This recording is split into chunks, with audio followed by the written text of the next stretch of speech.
Hello everyone, नमस्कार।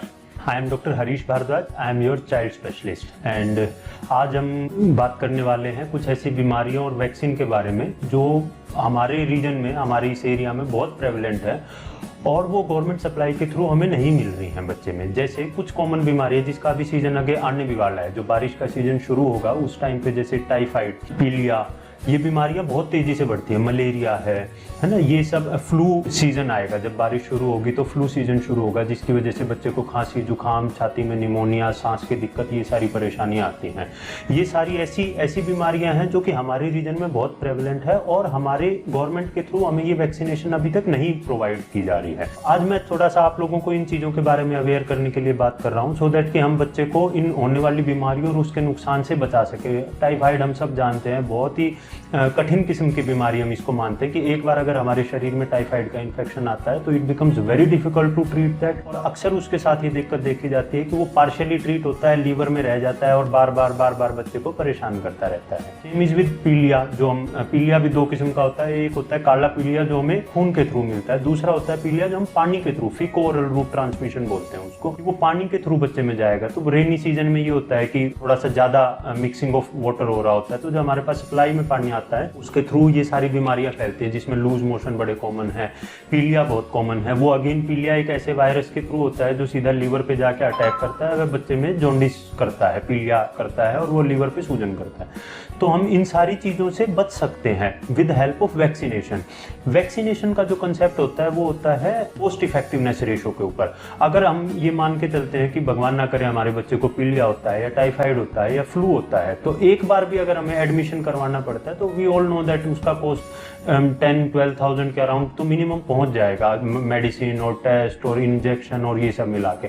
हम उस सब को बचा सकते हैं केवल एक 1800 की वैक्सीन से, अगर हम बच्चे को टाइमली वो वैक्सीनेट करा के रखें और हम बच्चे को प्रिवेंट करके रखें। Other than that, this monitorial loss, other than this thing कि हमें पैसों का नुकसान होगा, हमारे बच्चे के शरीर का, बच्चा जो ग्रोथ एक साल में जाके 2-3-4 किलो वजन बढ़ाता है, वो हम एक इलनेस के 10 दिन के एपिसोड में वो सारा वजन लूज कर देते हैं। बच्चा जो एक्टिविटी गेन करता है वो सारी लूज हो जाती है। तो हम रादर देन कि हम बाद में जाके इस चीज के लिए और हम बच्चे का इलाज कराते फिरे और परेशान होते फिरे, ज्यादा अच्छा है कि हम बच्चे को वैक्सीनेट करा लें। और इन सब वैक्सीनेशन की बहुत अच्छी एफिकेसी रहती है। ऑलमोस्ट आप ये मान के चलो कि 80-90% चांस है कि बीमारी होगी ही नहीं, और अगर होगी भी तो वो केवल माइल्ड सिम्टम होकर रह जाएगा, बच्चे को परेशान नहीं करेगी।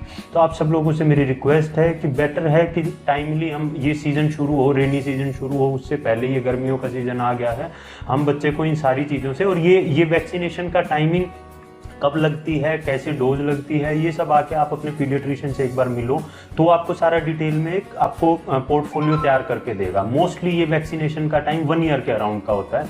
फ्लू शॉट को हम 1 से 5 साल की एज तक हर साल लगवा सकते हैं, और जो टाइफाइड की वैक्सीन है वो केवल एक बार लगती है, और वो एक बार की वैक्सीनेशन बच्चे को 10 साल के लिए टाइफाइड से प्रिवेंशन प्रोवाइड करती है। पीलिया जो हेपेटाइटिस की होती है या चिकन पॉक्स की वैक्सीन होती है, ये यूजुअली 1 से 1.5 साल के बीच में लगती है। एंड अगेन ये वैक्सीनेशन जो है ये बच्चे को 10 साल के लिए प्रोटेक्शन, 10 से 15 साल के लिए प्रोटेक्शन प्रोवाइड करती हैं। इवन कुछ वैक्सीन तो ऐसी भी हैं जो 30-30 साल के लिए इन्फेक्शन से प्रोटेक्शन को प्रोवाइड करती हैं। ये सारी वैक्सीन जिनके बारे में भी मैं आपको बता रहा हूँ, ये गवर्नमेंट सप्लाई में नहीं आ रही हैं। हमें बहुत दफा ऐसा होता है कि अरे गवर्नमेंट से हमने सारा शेड्यूल फॉलो कर लिया, it means our child is totally protected. ऐसा नहीं है, गवर्नमेंट की अपनी कुछ लिमिटेशन है जिसकी वजह से वो नहीं आ पा रही हैं। तो बेटर है जो हमारा वहां से पूरा हो रहा है वैक्सीनेशन, हम वो वहां से पूरा करें, जो वहां से नहीं पूरा हो पा रहा है वो हम यहाँ से पूरा करें और हम अपने बच्चे को पूरी तरीके से प्रोटेक्ट करके रखें। Other than that we all know कि गर्मियां आ गई हैं, बहुत तेजी से आई हैं।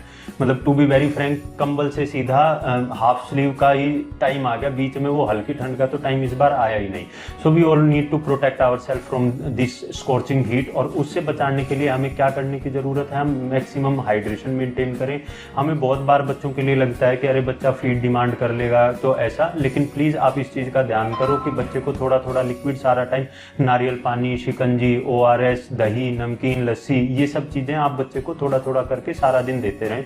बहुत ज्यादा धूप में खेलने ना दें बच्चे को, इस चीज का ध्यान रखें। कपड़े मिनिमम मेंटेन करें। छोटे बच्चों को लेके हम बड़ी दफा ये होते हैं कि नहीं इसको खांसी जुकाम हो जाएगा कुछ ऐसा, तो ओवर प्रोटेक्टेड रखने की जरूरत नहीं है बच्चे को हल्के एक लेयर का मेंटेन करें।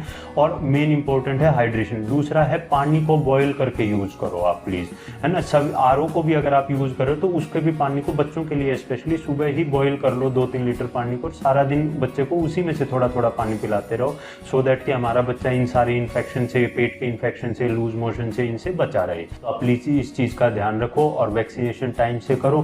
कोई भी और क्वेरी है तो आप एक बार आके मिलो, मैं आपकी सारी क्वेरीज भी सोल्व करूंगा और आपको एक पोर्टफोलियो बना के तैयार करके देंगे जिसमें कौन सी वैक्सीन बची है, क्या बचा है, कैसे हम दवाई बीमारियों से बच सकते हैं, वो सारी चीज़ों के लिए आपको बताया जाएगा। Thank you.